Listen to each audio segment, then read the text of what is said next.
Beginning with not only fallout from the Epstein files, but accountability under oath.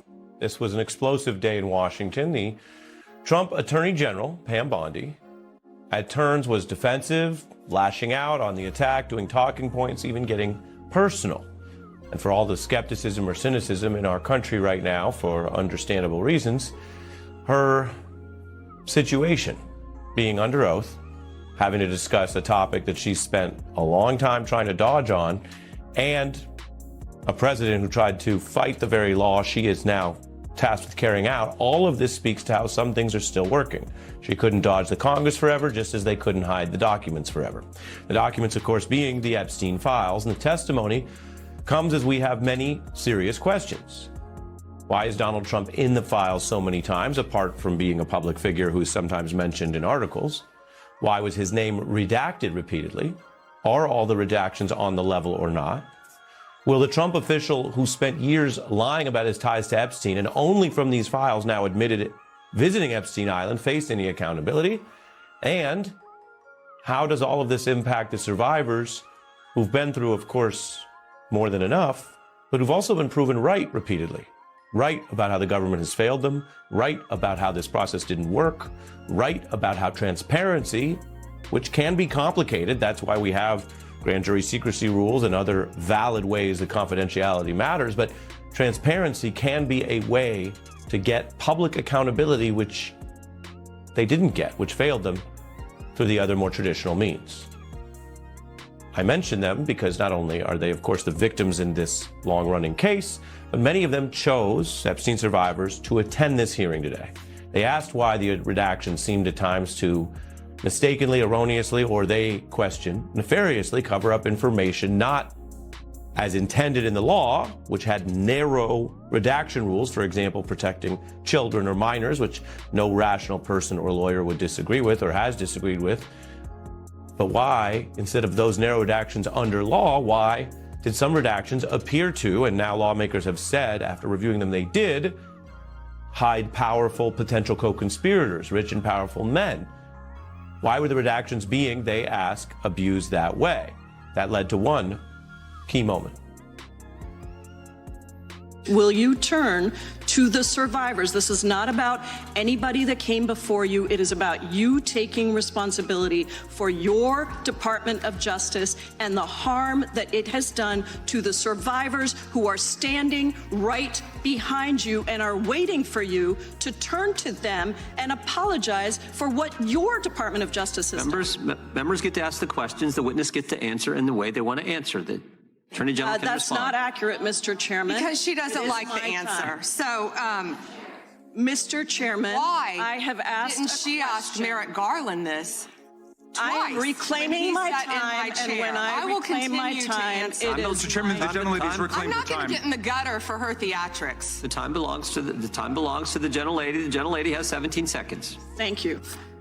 You're not going to answer this question, so let me just Chairman, say I'll this. direct it to What a you. massive No, I'm cover-up. answering a Mr. question. Chairman, will you restore her time? The witness is I'm not interrupted. going to get in the gutter with this woman. Stop the She's time doing theatrics. and let me.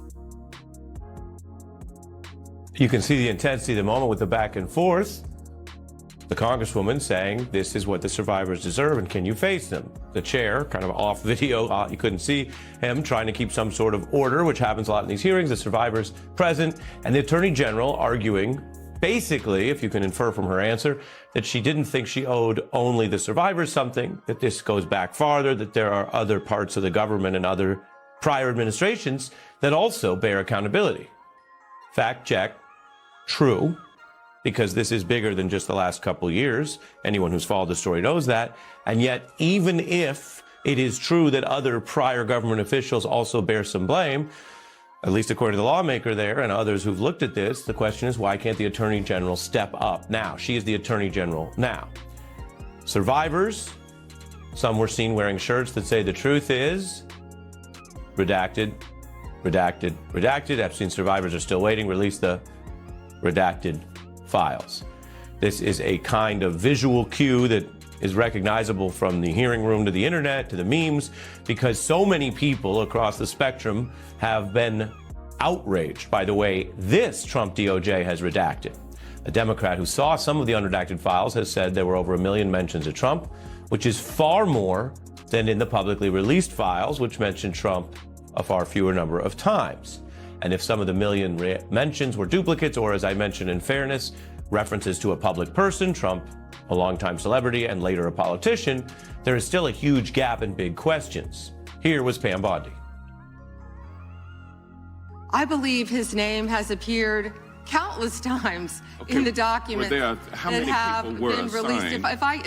If I could finish, I'm going to read you the stats. I just simply asked whether or not it was true that it was 1,000 folks who were assigned that task. Were those reports accurate? There are more than 500 attorneys and reviewers. I cannot give you an exact number. And That is the back and forth. Remember, Pam Bondi is the Attorney General who said publicly and in writing there were no more files of significance. There were no more files that were proper to release. We are here over 3 million files later, and she has been proven wrong about that by any standard. Take even people serving in the current government. Trump Commerce Secretary Howard Lutnick. It is only these files which Trump and Bondi tried to hide that have forced him to admit that he was lying when he said he cut off contact with Epstein. We were reporting on this before he even was forced to admit it. Many outlets, of course, as I've mentioned, and we credit and source them, have been reporting and pulling on these threads.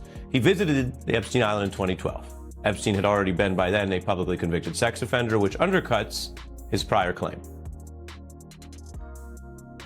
Attorney General Bondi, yes or no, has the Justice Department asked Secretary Lutnick about his ties to Epstein? Excuse me.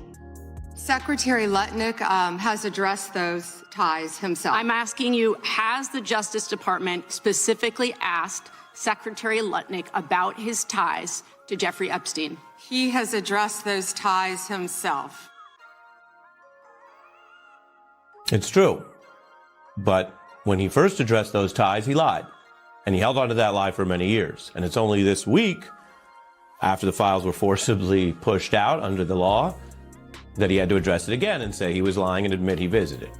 Bondi also was asked about Maxwell, who got that prison upgrade, which occurred after Bondi's number 2, Todd Blanche, conducted a very unusual interview with Maxwell.